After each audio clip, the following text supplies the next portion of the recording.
जय हिंद। आप देख रहे हैं वतन समाचार। मैं शादाब खान आपका स्वागत करता हूं आज के न्यूज़ बुलेटिन में। आज बात करेंगे बिहार में जेडीयू और बीजेपी के बीच हुए सीट बंटवारे की। एनडीए ने 2024 लोकसभा चुनाव के लिए बिहार में सीट बंटवारे का फॉर्मूला तैयार कर लिया है। किस पार्टी को कितनी और कौन सी सीटें मिली, इस पर बात करेंगे, लेकिन उससे पहले एक नज़र डाल लेते हैं सुर्खियों पर। सुप्रीम कोर्ट ने एसबीआई को दिया आदेश, 21 मार्च तक चुनाव आयोग को दे इलेक्टोरल बॉन्ड का पूरा डेटा। राहुल गांधी के शक्ति वाले बयान पर छिड़ा राजनीतिक घमासान। प्रधानमंत्री मोदी ने बताया हिंदू धर्म पर हमला। राहुल बोले मेरी हर बात को तोड़ मरोड़ कर पेश करते हैं मोदी। केरल सरकार ने सीएए के खिलाफ किया सुप्रीम कोर्ट का रुख। मंगलवार को अदालत करेगी सुनवाई। कमलनाथ के खास नेता सैयद जफर ने थामा भाजपा का दामन। कहा कांग्रेस ने मुझे मेरी सलाहियत के काबिल पद नहीं दिया। चुनावी बॉन्ड मामले की सुनवाई कर रही सुप्रीम कोर्ट की संविधान पीठ ने सोमवार को भारतीय स्टेट बैंक यानी एसबीआई से कहा है कि वो भारत के चुनाव आयोग को बॉन्ड की पूरी जानकारी 21 मार्च तक मुहैया करवाए। एसबीआई ने अब तक जो जानकारी दी है उससे चंदा देने वालों का नाम सामने आया है और ये भी पता चला है कि किस पार्टी को कितना चंदा मिला, लेकिन ये पता नहीं चल सका है कि किस कंपनी ने किस पार्टी को चंदा दिया।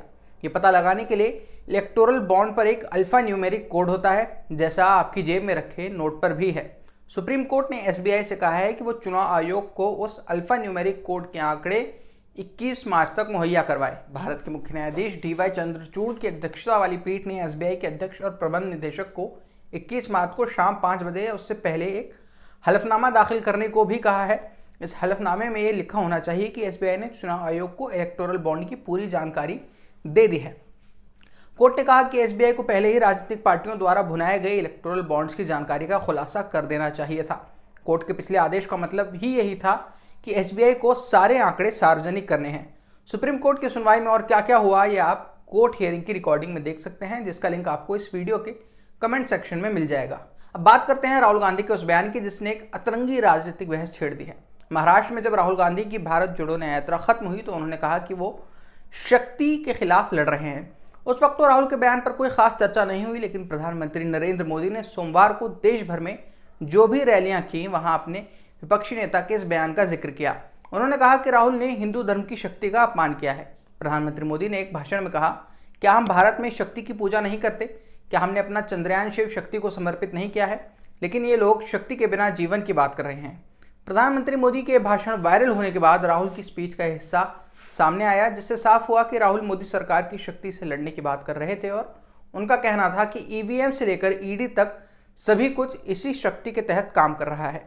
राहुल ने अपने भाषण में क्या कहा ये आप खुद देखिए। हम शक्ति से लड़ रहे हैं, एक शक्ति से लड़ रहे हैं।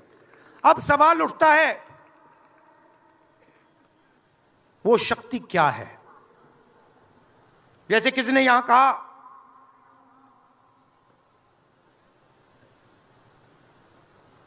राजा की आत्मा ईवीएम में है। सही है, सही है। राजा की आत्मा ईवीएम में है।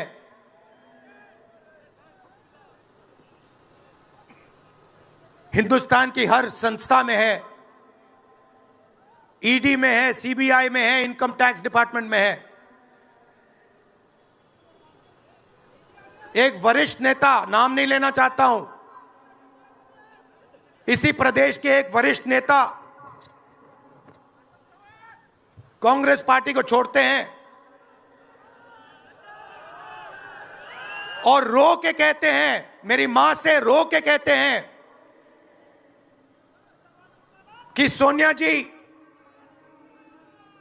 बहरहाल प्रधानमंत्री मोदी ने राहुल के इस बयान को खूब बनाया। उन्होंने तेलंगाना में एक रैली में कहा, मेरे सामने शक्ति स्वरूपा बेटी, महिलाएं, बहनें शक्ति का स्वरूप धारण करके मुझे आशीर्वाद देने आई हैं। शक्ति का प्रतीक बहनें शक्ति का रूप धारण करके मुझे आशीर्वाद देने के लिए मेरे सामने मौजूद हैं। मेरे लिए हर माँ, बहन, बेटी शक्ति का प्रतीक है। मैं भारत माँ का पुजारी हूँ। मैं माताओं और बहनों की सुरक्षा के लिए अपना जीवन बलिदान कर दूंगा। दिन खत्म होने से पहले राहुल ने भी ट्वीट करके प्रधानमंत्री की बात का जवाब दिया। उन्होंने एक्स पर लिखा, मोदी जी को मेरी बातें अच्छी नहीं लगती। किसी न किसी तरह उन्हें घुमा फिरा कर वो उनका अर्थ हमेशा बदलने की कोशिश करते हैं, क्योंकि वो जानते हैं कि मैंने एक गहरी सच्चाई बोली है। जिस शक्ति का मैंने उल्लेख किया, जिस शक्ति से हम लड़ रहे हैं, उस शक्ति का मुखौटा मोदी जी हैं। वो एक ऐसी शक्ति है जिसने आज भारत की आवाज़ को भारत की संस्थाओं को, सीबीआई, आईटी, ईडी को, चुनाव आयोग को, मीडिया को, भारत के उद्योग जगत को और भारत के समूचे संवैधानिक ढांचे को अपने चंगुल में दबोच लिया है।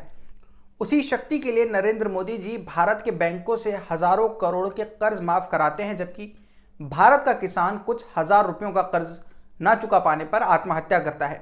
उसी शक्ति को भारत के बंदरगाह, भारत के हवाई अड्डे दिए जाते हैं, जबकि भारत के युवा को अग्निवीर का तोहफा दिया जाता है, जिससे उसकी हिम्मत टूट जाती है। उसी शक्ति को दिन रात सलामी ठोकते हुए देश की मीडिया सच्चाई को दबा देती है। उसी शक्ति के गुलाम नरेंद्र मोदी जी देश के गरीब पर जीएसटी थोपते हैं। महंगाई पर लगाम न लगाते हुए शक्ति को बढ़ाने के लिए देश की संपत्ति को नीलाम करते हैं। उस शक्ति को मैं पहचानता हूं, उस शक्ति को नरेंद्र मोदी जी भी पहचानते हैं। वो किसी प्रकार की कोई धार्मिक शक्ति नहीं है, वो धर्म, भ्रष्टाचार और असत्य की शक्ति है। इसलिए जब मैं उसके खिलाफ आवाज़ उठाता हूँ, मोदी जी और उनकी झूठ की मशीन बौखलाती है, भड़क जाती है। अगली खबर CAA यानी नागरिकता संशोधन कानून से जुड़ी हुई है। इंडियन मुस्लिम लीग और असदुद्दीन ओवैसी सहित 284 याचिकाकर्ताओं के बाद केरल सरकार ने भी CAA, केंद्र सरकार ने 11 मार्च को नियमों का नोटिस जारी करते हुए CAA को लागू करने का रास्ता साफ कर दिया था। इस कानून के तहत 31 दिसंबर 2014 से पहले पाकिस्तान, अफगानिस्तान और बांग्लादेश से आए गैर मुस्लिम शरणार्थियों को सीधे नागरिकता दी जा सकती है। केरल सरकार ने CAA नियमों को असंवैधानिक करार दिया। सुप्रीम कोर्ट के समक्ष ऐसी कई याचिकाएं मौजूद हैं जो मांग करती हैं कि CAA की संवैधानिकता पर फैसला करने से पहले कोर्ट को इसे लागू होने से रोक देना चाहिए। केरल सरकार की याचिका भी यही मांग करती है। कोर्ट ऐसे सभी याचिकाओं पर मंगलवार 19 मार्च को सुनवाई करेगी। मध्य प्रदेश के पूर्व मुख्यमंत्री कमलनाथ के छिंदवाड़ा के नेताओं को तोड़ने की भाजपा की कोशिशें जारी हैं। पार्टी को इस दिशा में एक बड़ी सफलता भी मिली है। कमलनाथ के पुराने वफादार सैयद जफर सोमवार को भारतीय जनता पार्टी में शामिल हो गए। कांग्रेस के पूर्व प्रवक्ता जफर मुख्यमंत्री मोहन यादव और प्रदेश भाजपा अध्यक्ष VD शर्मा की मौजूदगी में भाजपा में शामिल हुए। छिंदवाड़ा के रहने वाले जफर को कांग्रेस के दिग्गज नेता कमलनाथ का करीबी माना जाता था। सोशल मीडिया प्लेटफॉर्म X पर उनकी प्रोफाइल के अनुसार जफर वर्तमान में MP कांग्रेस महासचिव के पद पर थे। हालांकि राज्य कांग्रेस मीडिया विभाग के अध्यक्ष के मिश्रा ने कहा कि जफर के पास पार्टी में कोई पद नहीं है। छात्र राजनीति में कांग्रेस के साथ अपना राजनीतिक सफर शुरू करने वाले जफर ने कहा कि उन्हें कांग्रेस ने कभी भी उनकी सलाहियत के अनुसार पद नहीं दिया, इसलिए उन्होंने पार्टी छोड़ी है। उन्होंने जाते जाते ये भी कहा कि उन्हें कमलनाथ से कोई शिकायत नहीं है, वो पहले भी उनके पिता जैसे थे, अब भी उनके पिता जैसे ही हैं। अब बढ़ते हैं आज की कवर स्टोरी की तरफ। बिहार में एनडीए ने सीट बंटवारे का फॉर्मूला फाइनल कर लिया है। नीतीश कुमार हाल ही में भारतीय जनता पार्टी से हाथ मिलाकर एनडीए में शामिल हुए थे और आगामी लोकसभा चुनाव नए गठबंधन में उनका पहला चुनाव होने जा रहा है। इस चुनाव के लिए नीतीश कुमार की पार्टी जेडीयू को बिहार की 40 लोकसभा सीटों में से 16 सीटें मिली हैं। भारतीय जनता पार्टी 17 सीटों पर चुनाव लड़ेगी। चिराग पासवान की लोक जनशक्ति पार्टी 5 सीटों पर, जबकि राष्ट्रीय लोक मोर्चा और हिंदुस्तानी आवाम मोर्चा एक एक सीट पर अपना उम्मीदवार उतारेंगे। किस पार्टी को कौन सी सीट मिली है, एक बार ये भी देख लेते हैं। भाजपा पश्चिम चंपारण, पूर्वी चंपारण, औरंगाबाद, मधुबनी, अररिया, दरभंगा, मुजफ्फरपुर, महाराजगंज, सारण, उजियारपुर, बेगूसराय, नवादा, पटना साहिब, पाटलिपुत्र, आरा, बक्सर और सासाराम पर चुनाव लड़ेगी।